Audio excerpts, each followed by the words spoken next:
Hey guys, Josh Henkin here, creator the DVRT Ultimate Sandbag core training system, along with senior physical therapist Jessica Bento for part 2 of how to get you to that single leg deadlift.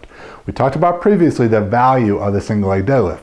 So as we're progressing towards getting to a true single leg deadlift, there's definitely some more steps we need to take to ensure that people can do it well and effectively. One of the best things we love to do with the USB and getting that in people that position is using a glider. So we're going to use something called a valve slide. You can use whatever is available to you. What this allows us to do is two things. One is allows us to keep in contact with the ground to help people get feedback of where they are in space. Because a lot of times as soon as people lift their foot off the ground, they immediately want to fall over. Two, it's going to allow us to incrementally increase range of motion. So we're going to show you in a moment how you can have a shorter slide, and as you get more proficient, you can increase the length of the slide, which will make the exercise more demanding. So Jessica's going to start by actually working from the top down. She's going to go ahead and deadlift the USB with the neutral grip handles. She's going to go step upon the slide. Now what she's going to do is you have to pay attention to all the same principles. Shoulders back, arms locked. She's going to slide just a little bit back. Good. And then she's going to drive up through that hip. So what we can do is start with a small slide, because as we increase the length of the slide, that's going to decrease your stability. So now let's go a little bit longer slide, Jess. So now we're also placing more of a demand upon the hamstring glutes, not just in the sagittal plane coming back up, but stabilizing laterally as well. If we start to see her start to shift to one side or the other, or start to rotate, we definitely know we need to spend more time on these variations. Once we've worked here, we can change, again, the position of the USB in more of a suitcase position. We're going to go with the same side of the back leg. So again, getting a cross pattern. So as she comes down, one of the most common problems people have is they start reaching with the shoulder. Remember, the weight does not have to touch the ground in this. We're just trying to hinge upon the hip. So you really want to keep the arm packed, because as soon as the arm starts to rotate forward, you're going to lose stability through the entire chain and cause some significant weaknesses.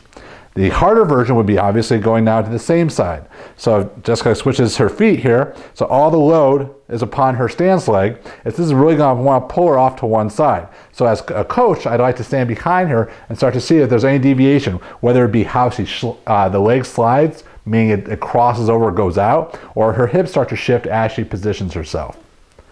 The last one is going to be back in that front hold position. So again, we can clean the weight up. She's going to step upon the slide. Now this is going to be tough. You're going to see again that mobility, stability type of challenge here. So mobility in the hips, stability through the pelvis and trunk to make sure she can move effectively. She's going to pull the USB in towards her body.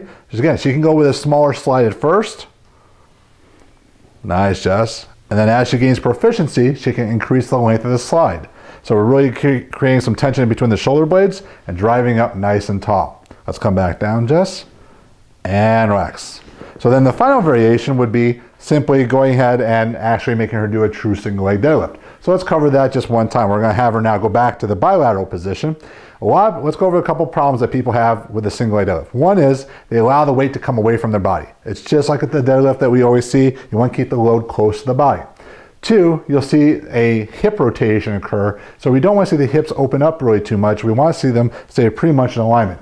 Three, one of the biggest ones is that the foot starts to externally rotate or turn out. So a good cue is try to cue the person to keep their toes pointing inwards. More than likely, they'll stay straight ahead even though they'll feel like they're pointing backwards. The fourth thing is what happens with that back leg. So let's get into it. Jessica's going to go back, so now we're in unstable body position, to a bilateral gripping position here. I like to work from the top down. So as she goes back, she's going to really lock in that back leg. She doesn't want to have any bend in it because she's going to be able to stabilize with that glute. So let's go down, Jess. Something that will help you prevent some of that rotation is if this glute stays active by locking that leg and pointing the toes towards the body. So you want to think about driving that heel into the wall behind you. She's doing a great job at keeping tension in that upper back, head in good alignment. She's not really opening up the hips one way or the other, and the leg is going straight back. It's not crossing over, it's not going out, and the foot is pointing straight down. Nice job, Jess.